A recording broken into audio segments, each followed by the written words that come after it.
iCommunity shines a light on the wide array of community news, arts and culture, and prolific charity efforts within the Asian diaspora networks. It's where the global Indian impact on the ground is celebrated. Log on at iglobalnews.com.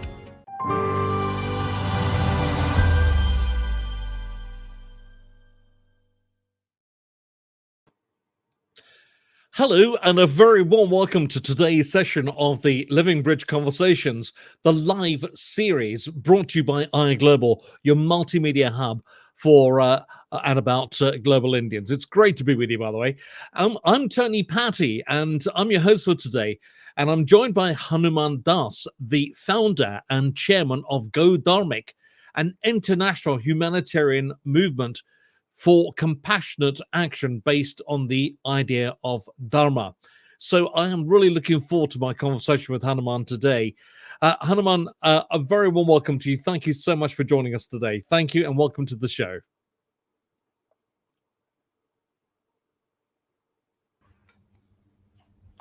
Are you able to hear me okay? I can hear you now. That's it. I can hear you now. A very warm welcome to you. It's a pleasure to have you along, Hanuman. Oh, thank you so much for having me. So that's really great to see as we now delve deeper into conversations about Dharma, charity, and other things here today together. We're going to be going into a deep conversation about Dharma, charity, and nature, of course, with Hanuman Dass. But before we do that, remember a quick word to you, our viewers and listeners. This show is yours too, so do drop us or drop in your comments and questions, and we'll pick them up in the course of our conversation as we go along. So as we welcome Hanuman with us here today, you know, don't forget, you can always reel back and participate or even watch our series over and over again and be very much a part of this as well. So we'd love to hear from you as well. So Hanuman, welcome once again. Thanks for joining us. Let's kick off by asking you, first of all, by giving us a bit of background about Go Dharmic. How was it born, and your journey in setting this up, and the goals and vision behind it? Because it's a really interesting subject. I was very intrigued when I was doing some homework on this. I'd love to hear more about it from you. Sure. So, Go Dharmic started 10 years ago. And I was a trader in the financial markets, and I came across a spiritual teacher, really. His name is Ram Dass. And Ram Dass was formerly an American Westerner called Richard Alpert. And he came across a saint called Neem Karoli Baba. And Ram Dass was head of psychology at Harvard University. He had reached the heights of, academic world in America, and was blown away when he met this saint who, showed him a form of prema and unconditional love, which, said that, he said at Harvard, we're all as neurotic as each other. Okay. And, and this way of living was perhaps not so much focused on the ego or the mind, but more about the heart. And that message really resonated with me and said, look, everything we do is about wealth accumulation, personal enjoyment, satisfaction, or chasing materialism, and not so much about, our hearts or finding our inner selves and bring out the best in ourselves. Absolutely. And really to do that, Maharaji or Neem Karoli Baba used to say, love people, serve people, feed the poor, help others to find your own self, not to, that you even doing it for your own journey. So, this was the kind of seed for Go Dharmic starting and really making something that's of service to everyone and for anyone to participate in. So, yeah. Well, isn't it interesting that sometimes, and there you go, talking to me about your academic background and your professional background with your work and job, and suddenly you come across somebody, you stumble across somebody, and it just clicks. There's something that happens in your mind, your heart, and your soul, and you think, you know what, this is the right path for me. I find that quite incredible, because that must have been an incredible surge of energy and concentration, and also a bit of soul searching from you as well. Absolutely, and I think when the time is right, it's going to happen for every person in a different stage of their life. And later, when I spoke to Ram Dass about this, and he said, "Look, Maharaji called you. When you have to come, even if you run to the, use the analogy of running on a train. The train is still going forward, even if I run to the back of the train. Yeah. It's still going to go towards the destination. So." It's not even something that you can force or deliberately change. When that synchronicity is there, it will just open up, and it's the best thing that's ever happened to me. And then we just started Go Dharmic on the back of that, wanting to serve, wanting to help Mhm. people universally. I get that. And, when we embark on certain journeys in life, we sometimes forget to look at the view or enjoy the view, which I guess this is what Guruji was trying to explain to you at the same time as well. So that must have been quite an awakening for you. Absolutely, and I think I really like that what you said about enjoying the view. It's about the journey. It's not the destination. It's Mm. so Dharma is what we do on the way, how we conduct ourselves, and how we spend our time, how we allocate our time, and I feel that us growing up in the West, everything is like in Hinduism or Sanatana Dharma, you have this idea of dharma, karma, moksha, and artha, the four goals of life being prosperity, peace, pleasure, and enjoying all of these different aspects of goals. But here in the West, we're just focused on pleasure and prosperity. We're not so thinking about purpose or Mm. peace so much. There's an imbalance, and I think Go Dharmic is a call to say, hey, think about our purpose more. Think about who we are in the context of this planet more. So it's really, a request for people to realign ourselves with nature and the natural world, and with each other and who we are. So I get that, and you made it really absolutely clear in a really nice way by explaining that to us today. But in terms of inspiration towards taking on humanitarian activism, is what we're actually talking about here in essence, aren't we? Yeah, I mean, you put it in very nice terminology, but I would kind of, simplify it and say, poverty is a complex issue, but feeding somebody is not, feeding a child is not. And I think, all of the world's traditions have this, don't they? Like that love is the highest form of Yeah, dharma service. And basically giving. Yeah, that's right. yeah, Yes. yeah, Mm. and I think very naturally, like, looking at how Maharaji distributed prasad is very similar to how gurudwaras will distribute food to people or to serve anyone who comes and help people. And for me, that is all Go Dharmic is created to do, is to try and serve people and try and help people, and treat that as the highest dharma, is to love all, feed all, serve all.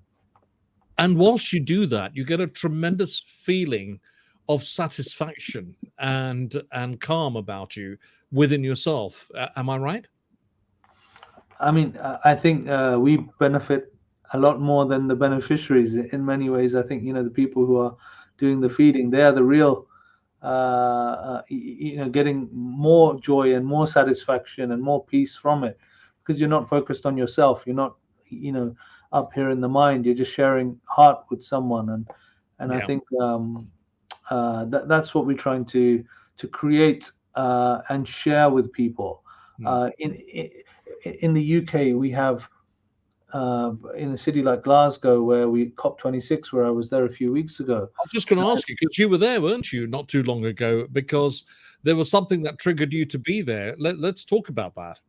Well, I think a couple of things is that one is representation is poor for communities of Dharma in general.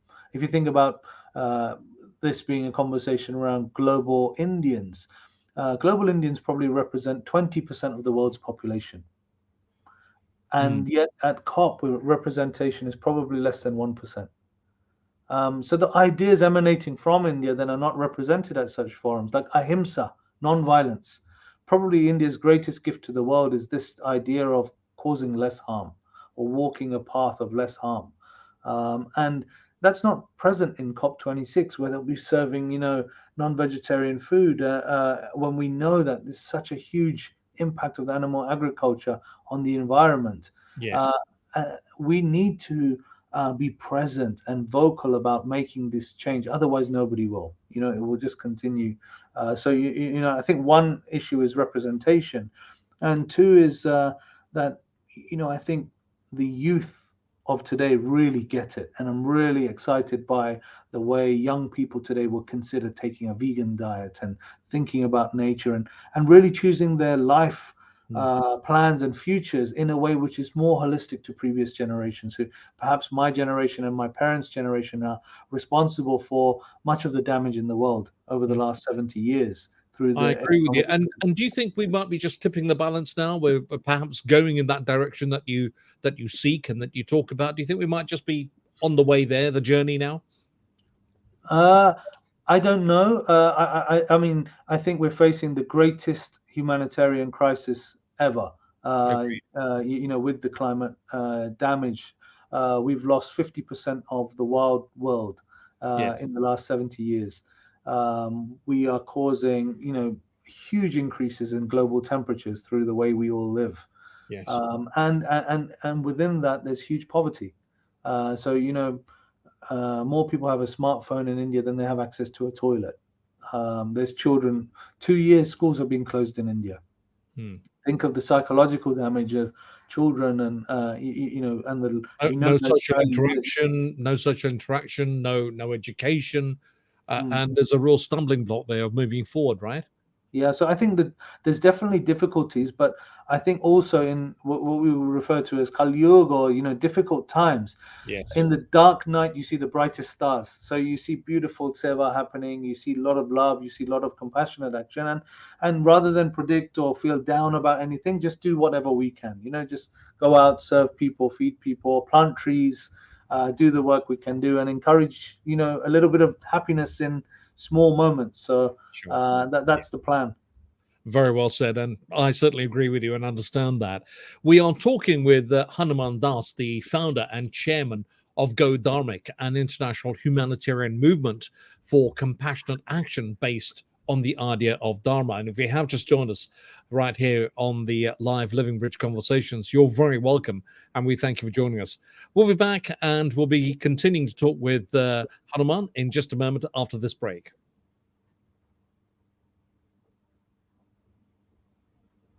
iGlobal Radio is the brand new hub of podcasts for and about global Indians. News, views, interviews, wellness, money matters, and much, much more. Tune in to iGlobal Radio at iglobalnews.com.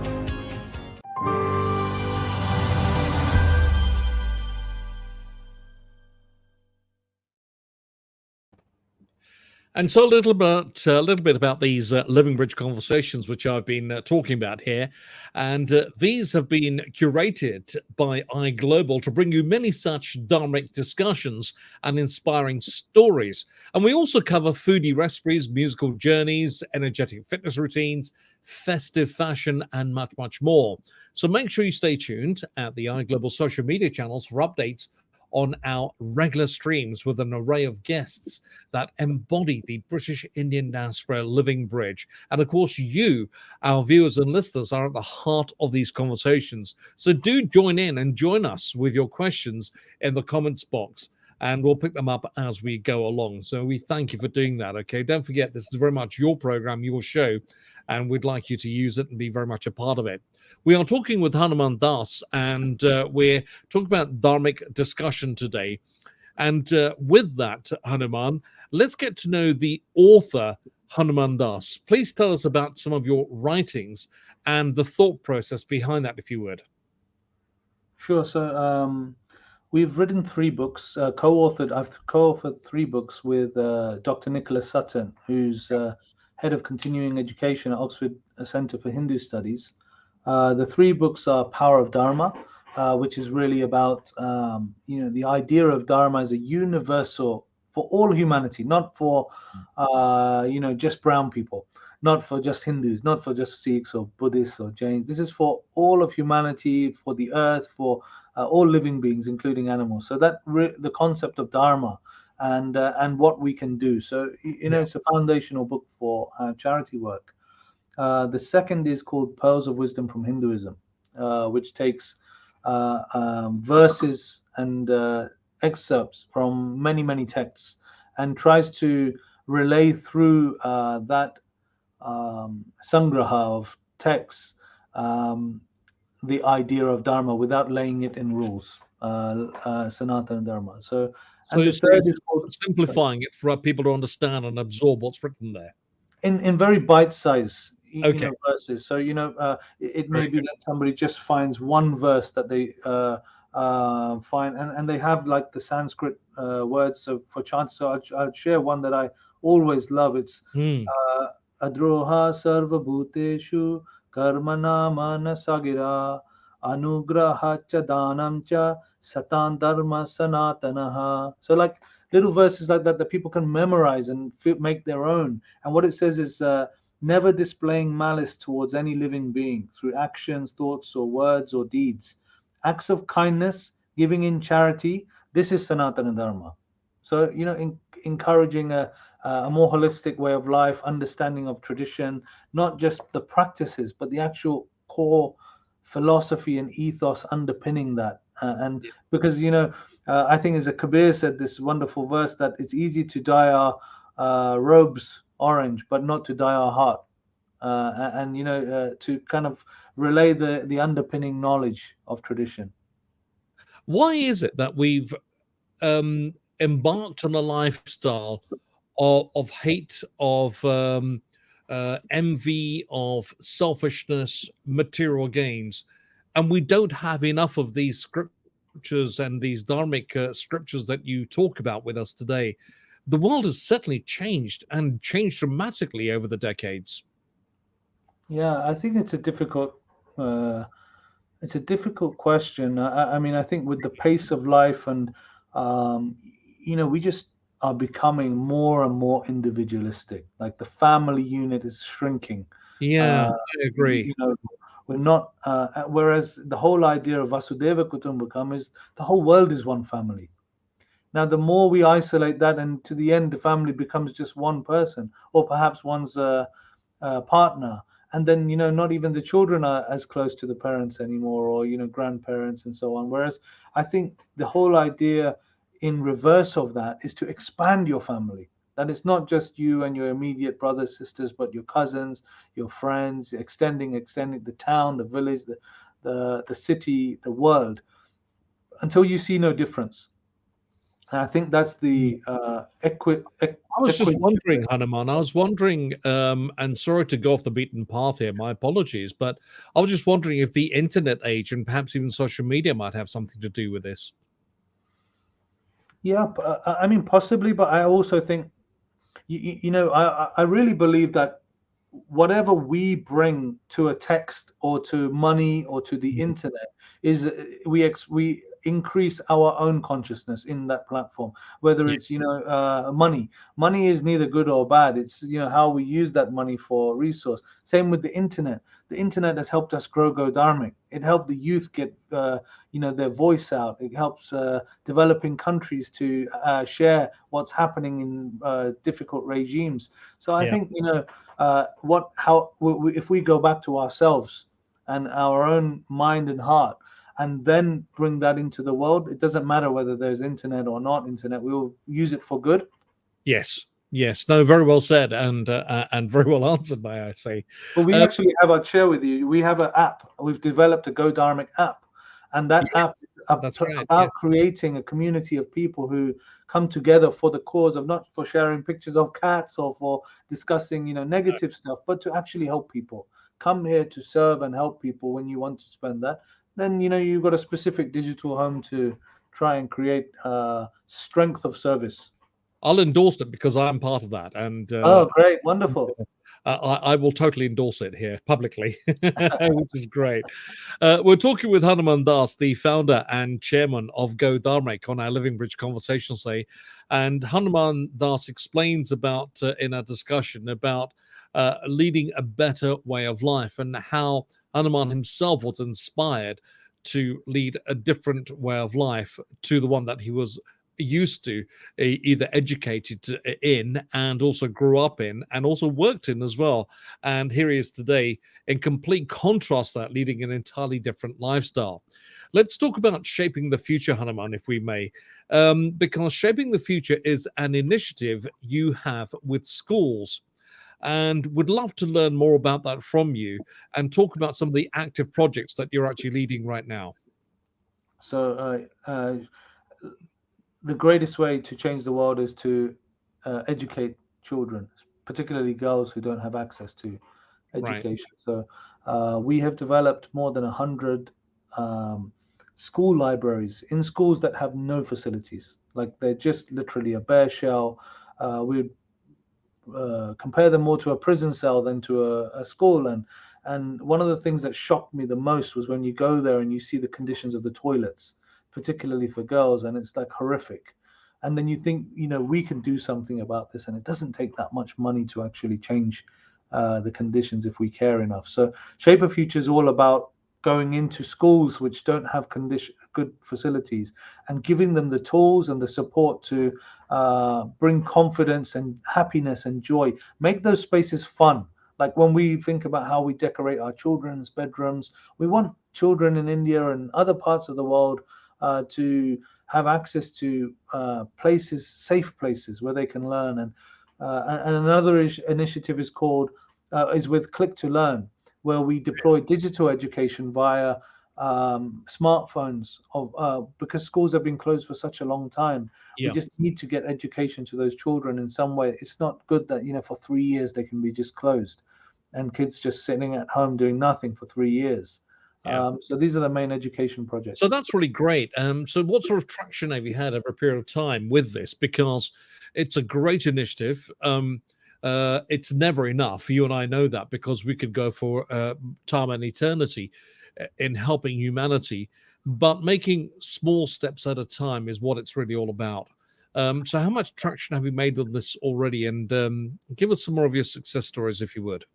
So we've helped over 70,000 children have access to better education so far across there. And I think, look, feeding even one child or helping one child is like helping the whole universe. So for us, it's not about, the big global change, but just that one act of daily love and kindness to help one child uplift. And I think that's important. And giving the time to those children to help mentor them. Like, we might be in a very strong position to be able to guide them in a better way. And their parents may be a rickshaw driver or a builder, or not have access to the tools to really guide their kids. And if we can almost be a third parent for some of those children and help guide them and mentor them, just that time alone is so valuable. So I think we've had some really wonderful donors and friends who help us to support these kids and to really develop an infrastructure for them to grow in. And particularly during this COVID period, we've been overwhelmed by disaster relief efforts. And I was just going to say, COVID must have played a huge role in this for you. Absolutely. I mean, we've been heavily focused on delivering aid to people in disaster situations, but the education has to go on. It's such an important part in the development of children that we just need it to continue. And we need more people to value the importance of donating towards education. I think many people will donate when there's a flood, or if there's a disaster, or when the thing comes on the news and the refugees are landing and there's a support in that moment. Often there's a lot of donating, but not for long-term projects, which is going to take a 7 to 10 year period to help to develop a child or to bring up someone in a better way. We need to really commit more as society towards long-term projects. And something which you and your organization are doing, which is lovely to see. Your message to others who may be struggling to find time within their daily routines and their jobs. We all lead busy lifestyles. And if they want to participate and go Dharmic themselves, what is the call to action here? Because there's obviously a lot more to learn from yourself and the great wisdom that you share with us today, Hanuman. How can people get involved? I think the first thing people can do is download the Go Dharmic app. And the first prompt is to introduce yourself. So there you're introducing yourself into a community of people who want to try and make a difference, to try and improve a lot of somebody else's future. And the second thing is, I would say, individually, is to actually practice these things. Like, if it's moving towards a plant-based diet, consider the impacts of the dairy industry on the world. Yes. Consider the impacts of animal agriculture or the way we travel or what we do in our lives. Like, we are so busy, but actually time stretches. I feel time does stretch when you're loving and sharing others and really rebalancing what's important in the short time that we have here. And maybe don't be so busy. That we are busy out of choice, right? Like rather than necessity most of the time. So I think not to be so busy. Yeah. Well said. Well said. So is there a website or the Go Dharmic app?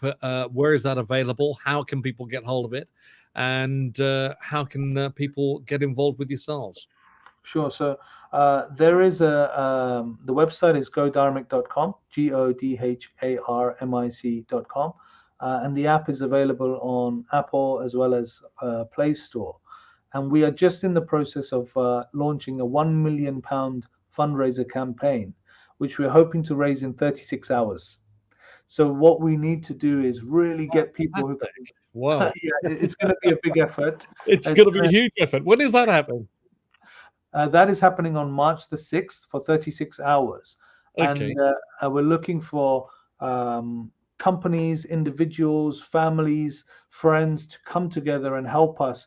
We need 1,000 people involved in a team which can help us get there for a 36-hour fundraiser. Because for charities in the days of charity dinners or events and so on, the world was much easier for fundraising. Now it's very difficult. You're reliant on just people's compassion. There's no charity dinners that's easily done with COVID, and fundraising has become very difficult. So we're doing this thing in March the 6th, and we're looking for people to become a GD champion and help us to raise even a small amount, doesn't matter, but we're looking for 1,000 people to come together and help us to kind of get there. Well, that's fantastic, and I'm sure iGlobal will be very much a part of that. And I'd love to talk to or with you more about that closer to the time, and perhaps do another podcast or something with you on the subject, and that'll be splendid. Great. Thank you so much. I really appreciate that. You're very welcome. So what we'll do now, we'll take a break and we'll return and have a look at any questions or comments that may have arrived. And we'll be back to say our goodbyes with Hanuman in just a moment. But Hanuman, before we go and part company, I'm going to ask you to share one of your scriptures with us in just a moment after we've had this break. Sure.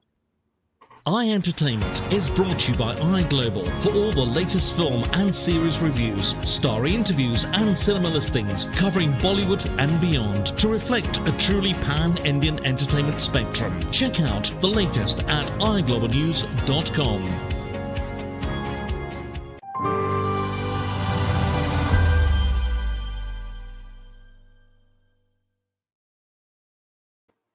So once again, a huge thank you to you for joining us with our Living Bridge Conversations as our viewers and listeners. And today we were joined by Hanuman Dass, the founder and chairman of Go Dharmic, an international humanitarian movement for compassionate action based on the idea of Dharma. And remember what Hanuman just told us, they're going to be raising £1 million in March of 2022. Would love you to be a part of that. And we'll certainly support that here from iGlobal as well. And as we get ready to wrap up the show, Hanuman, all I can say is thank you for sharing with us your valuable time and insights, which have been intriguing to say the least. And I wish I had more time to listen to you more, the great words that you share with us here today. I thank you. No, I really appreciate you giving us the opportunity to share the message widely, and I think it's so important that we kind of realign with nature. Like you say, Dharma and nature, I think, are two sides of the same coin. And every religious tradition, every path, every Indian tradition, the goal is one, to remove suffering for all beings, to removal of suffering. And so that if someone is suffering in front of us here today, then that should be our dharma, to try and relieve, not in any afterlife or anywhere else. And I think one of my friends said to me once, langar is the body of Guru Nanak.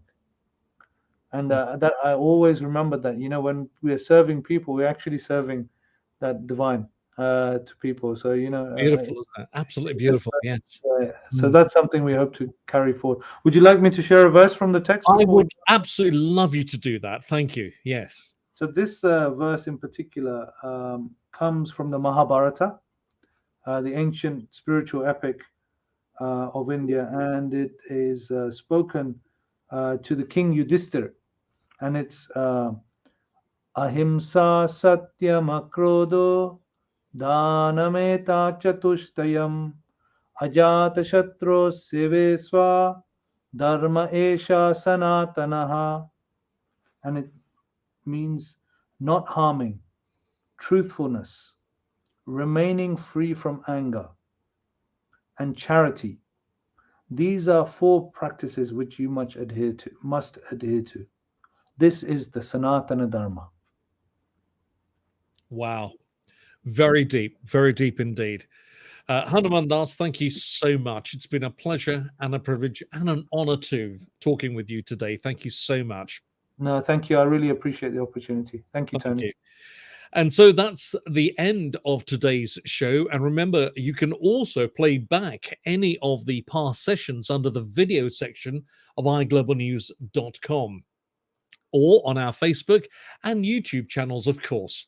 And for more Living Bridge conversations, stay tuned at iGlobalnews.com. Meanwhile, do keep your feedback, questions, and comments coming in at info@iGlobalnews.com. That's info@iGlobalnews.com. And until next time, from me, Tony Patty, and of course, our special guest, Hanuman Das, we wish you well, and goodbye for now.